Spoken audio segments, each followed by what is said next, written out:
I have just got back from performing in London, where it is ridiculously busy and hectic, so coming to Leamington is lovely.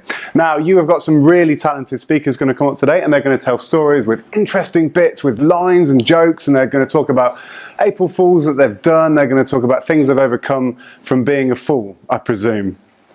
I'm not going to do any of that. If I could ask you to think of any word, and I had that word written down on a piece of paper inside this box, that'd be pretty impressive, right? I'm going to ask you to do that in a second, but please don't think of anything that's arty, anything that's from Leamington, anything that I could have influenced you with since being in this room. And also, not a brand name, so please don't say Apple or Nike, because I can't afford to pay them. Have you got a word? Yes. What is your word? Giraffe. Giraffe. Giraffe. If I have giraffe written down on a piece of paper, you'd be impressed, right? Giraffe, huh? Giraffe.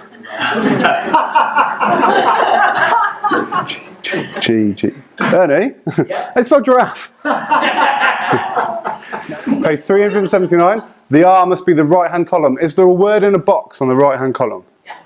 What's the first word in the box on the right-hand column? Nothing. Nothing. What's your word? Nothing.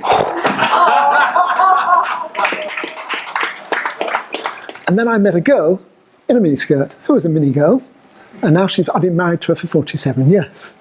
So definitely the mini was my downfall. But picked this up and said, how can this guy spend all these millions of pounds? And then my counsellors started saying, what the hell are you doing? But in the end, I had to say to them, just look at the date at which that was leaked. Because it was leaked on the 1st of April. And in fact, it was a setup that I put up with the courier. And we put it in. And it worked brilliantly. So you have to be careful. You can occasionally use the media. And I did. Per bra. So he said, that's fantastic. Okay, but he said, just one question. Can you explain to me what you're doing with these bras? And why are you using them so fast? He said, it's very, very simple. He said, my office is opposite a synagogue. And I am cutting the bras in half, and I'm selling them to all the Jewish people for £200 of a skull cap.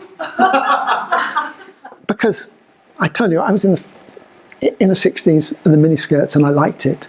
So I tend occasionally to be a little bit too friendly towards women. Not purposely, but because I want to be nice. And it's annoying me that I have to now be so very careful.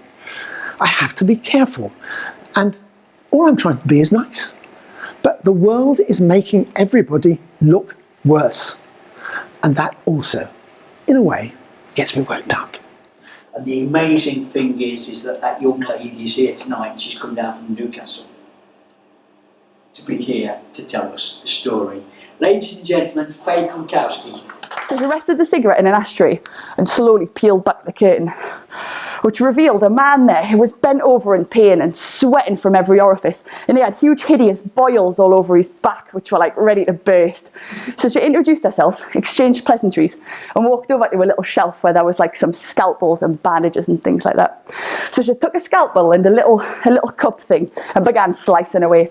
Now the man was squealing in pain by this point, and boil juice was running into the cup. And sorry, I couldn't think of a better word. And when she'd finished slicing them all, she took the same very whiskey from her pocket, poured it over the man's back and rubbed it into the wounds. Situation. And suddenly, through the doors, in ran two nurses covered in blood from head to toe. And they said, Dr. Longstaff, we need you quickly in the emergency room. So she got her things together and ran after them. Now she arrived in like the intensive care unit of the time, where somebody was performing open heart surgery in 1664. There was blood all over the ceiling, and the little boy's still beating heart was placed in a tray at the side of the room. So she threw the doctor out of the way, who was a shaken mess.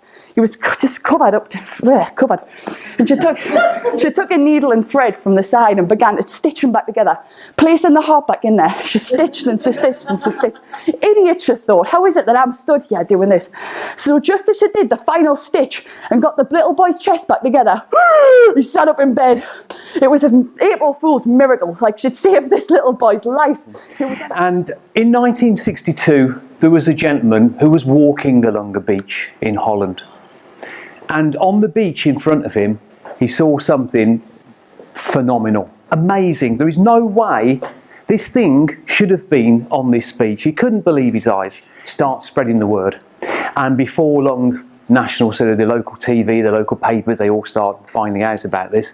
And then experts get involved. A week later, live on TV, this gentleman admitted that he had, in fact, had made it himself. And all these experts with all these tides and all this stuff, they were completely wrong.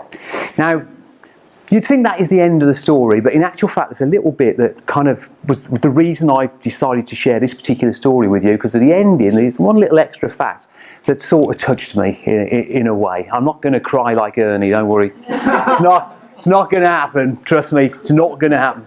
This gentleman, this artist, what he did after this, he every year from 1963 until he unfortunately passed away in 1996, he would make a little bronze Easter Island head, and he would find out all these sort of April Fool's pranks that had happened in and around Holland. He'd decide which was, in his opinion, the best one, and he would present the perpetrator with one of these little bronze heads. And I think that's a nice little thing to do, you know, above and beyond sort of just doing one of these pranks yourself.